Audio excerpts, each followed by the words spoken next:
ఈ విషయం తెలిసాక కొంతమంది అయితే నన్ను హేట్ చేయొచ్చు, కొంతమంది అయితే లైక్ చేయొచ్చు. విషయం ఏంటంటే, hi friends, welcome to ASVG blogs. ఈరోజు నేను మా ఫ్రెండ్ ప్రతాప్ గాడు అయితే ఖాళీగా ఉన్నామని చెప్పేసి ఆల్మోస్ట్ ఆల్ కొండపల్లి నుంచి ఖమ్మం వరకు అయితే ట్రావెల్ చేశాను 25 కిలోమీటర్స్. దేనికోసమైనా మీరు అనుకోవచ్చు, A1 మొగల్ బిర్యానీ కోసం. మొగల్ బిర్యానీ అంటే చాలామంది చాలా చాలా రకాలుగా అనుకుంటారు. బట్ అలానే అనుకోవద్దు. ఈ రోజుల్లో డాక్టర్స్ కూడా చాలా సజెస్ట్ చేస్తున్నారు.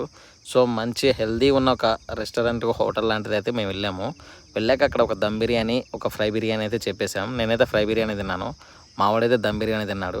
ఇక టేస్ట్ విషయానికి వస్తే ఫ్రెండ్స్, చాలామంది అనుకుంటారు చాలా అసహ్యంగా, చాలా తప్పుగా అనుకుంటారు. అలాంటిది ఏమీ లేదు.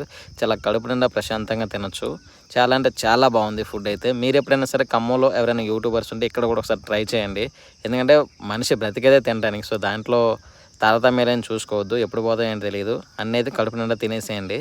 అంత కడుపు నిండా తినాకైతే చల్లగా ఏదైనా పడాలి కదా, ఒక కూల్ డ్రింక్ అయితే తీసుకున్నాం. ఆ తర్వాత ఇక అది సరిపోలేదు. ఇక ఎలాగో ఒక బాదం పాలు కూడా తాగాం. దాని తర్వాత ఒక సోడా తీసుకున్నాం, అది తాగాం. తర్వాత అటుపల